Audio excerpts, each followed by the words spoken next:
Shore? Tek akrepi.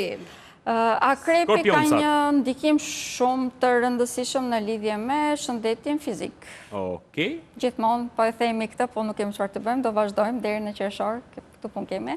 Durim akrep të dashur, durim. Po pak më tepër, këtë javë kanë edhe më të rëndësishme, duke qenë se hëna e re që është nesër prek në mënyrë të dukshme shëndetin fizik, duke qenë se Marsi është në takim me Chironin, që domethënë sëmundjet që kanë temperaturë të larta shenjë akrepit e prekin më shumë. Kjo mund të thotë që mund të kemi dhe infeksione, sidomos në të gjitha në organet seksuale dhe në zorën e trash, këto janë problemat më të rëndësishme që kishte shenja akrepit. Në qoftë se jemi të vëmendshëm këtu dhe jemi efikas në jetën tonë të përditshme, jemi më praktik, pra kemi aktivitet fizik të mjaftueshëm, kujdesim për atë çfarë konsumojmë, kemi detyrim më të thjeshtë, ndërkohë që ndikime më pozitive i kanë në lidhje me fillimet e lidhjeve të reja sentimentale. Kjo është ndikim për të shumë më pozitiv, kemi një pasion të shtuar për jetën në këto momente, dhe pak më tepër, kjo hënë e re do të ketë edhe një kënd pozitiv me një vendosje që shton pikërisht pasionin në lidhje me lidhjet. Normal që të jemi të vëmendshëm se kë zgjedhim jetën tonë është kusht, sepse ajo është kusht gjithmonë. Patjetër. Por përtej kësaj është vërtet një ndikim shumë më pozitiv, se domethënë fillimin e një lidhje e cila është diçka që ne na kënaq në çdo aspekt të jetës, pra na ngop pak a shumë. E kuptoj. Mirë, lëm akrepin dhe më pas vijoj me shenjën e radhës. Me shigjetarët. Shenja e shigjetarit, edhe kjo një lloj siç kishte shenja e akrepit, duhet të jenë të vëmendshëm në lidhje me shëndetin, duke qenë se kjo hënë e re prek drejt për së drejti. Sidomos personat të cilët kanë alergji ose që kanë probleme edhe këta me diabetin ose me tiroidet. Këta preken shumë më tepër dhe do t'i këshilloj për këtë arsye që të jemi shumë të vëmendshëm edhe në lidhje me aktivitetin fizik që bëjmë gjatë së javës, duke qenë se nëse tepër mund të kemi probleme të rëndësishme edhe tek këmbët. Okej, kështu që palestrën me karar. Me karar, po, vërtet me karar.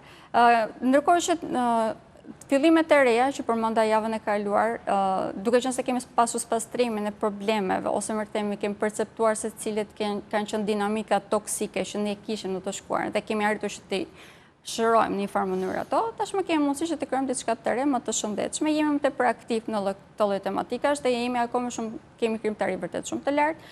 Kjo do të thonë që nëse arrim që ta përdorim këtë si moment, kemi mundësi që të krijojmë të ardhmen tonë ashtu siç ne e dëshirojmë. Pra kemi ndryshime edhe në lidhje me karrierën, lidhje me shtëpinë.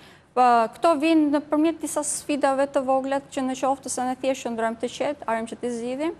Dhe mbi të gjitha jemi shumë praktik dhe në jetën e përditshme në këto momente dhe heqim qafe, pothuajse me një herë ose automatikisht të gjitha gjërat që ne na kanë penguar. Kjo sepse kanë qenë si zakon që të bënim pra dhe thjesht tani kryejmë disa zakone të reja pra.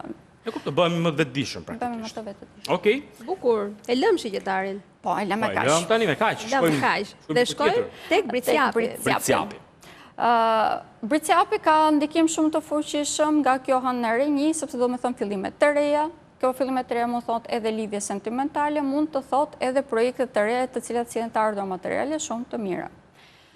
Kemi një ndikim shumë të fuqishëm edhe në lidhje me lidhjet e fatgjata, për martesat ose bashkëtesat gjatë kësaj hëne të re mund të rishikojmë edhe një herë me një sy të ri dhe më pozitiv, më të shëndetshëm, që do të thonë nëse kemi pasur një problem në këto marrëdhënie arrim që të rregullojmë, por në qoftë se ka qenë një lidhje toksike, kemi mundësi që të largohemi në mënyrë më paqësore, që ishte ndikimi më pozitiv për mendimin tim.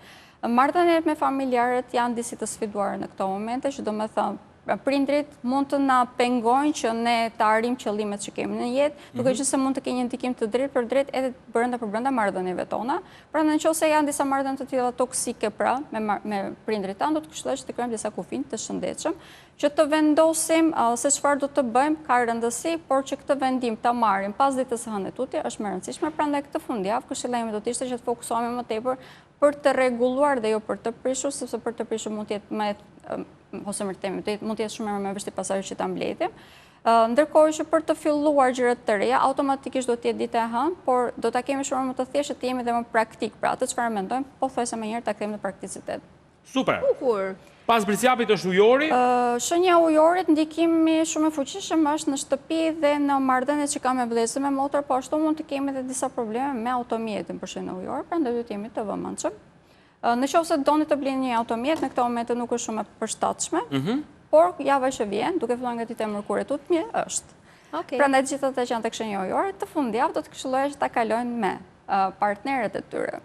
jo me familjen, do më thënë që se me prindrit, do të këshilloj që të kaloni kohë me shoqërin, kërkoj që në që se jeni të martuar, do të këshilloj patjetër që të kaloni kohë me partnerit tuaj. Me partner, me bashkëshortën. Po, ishte një ndikim shumë i këndshëm për mendimin tim, në qoftë se qëndron brenda shtëpisë dhe me prindrit tanë mund të kemi grindje dhe kjo normalisht në prish moralin, por me partnerit tanë është komplet e kundërta, sepse në këto momente shenja ujore të shfutur në një fazë ku marrëdhënie sentimentale janë shumë të shëndetshme.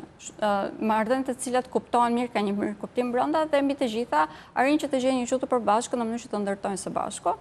Peshqit tani se po më ikën koha? Po, shenja e peshëve, ndikimi është pozitiv në përgjithësi, një sepse perceptojmë se cilat janë dëmet që kemi shkaktuar vetes, heqim dorë nga pesimizmi që ka pak zakon shenja e peshëve dhe fokusohemi më tepër tek efikasiteti. Një, për të krijuar jetën, stabilitetin ekonomik dhe tjetra është për të ndërtuar jetën siç ne dëshirojmë, sepse në këto momente kemi mundësi ndryshimi shumë të mëdha. Gjithashtu do ta këshilloj them të vërtetën sepse nëse nuk jemi të lumtur në një vend, për shembull në peshëve në këto momente është një dizavantazh shumë i madh dhe kjo e bën që të dëmtohet. Por në qoftë se ka një punë, një karrierë ose një lidhje e cila e bën të lumtur, do të këshilloj që të fokusojmë më tepër këtu, që ta zgjerojmë, sepse çdo gjë që e bën të lumtur në këto momente e kthen pak a shumë në burim jetë. Kemi edhe një fuqi shumë të madhe manifestimi, prandaj kujdes fjalët që thoni vetëm fjalët bukura, sepse ato i trishtin jetën tuaj. Bukur. Shpejt.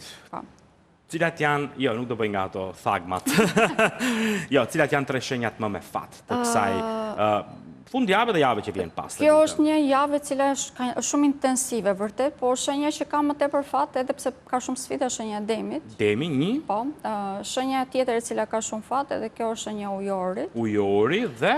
Dhe shenja tjetër, vazhdon që tjetë shenja peshores. Dhe peshoria, prap.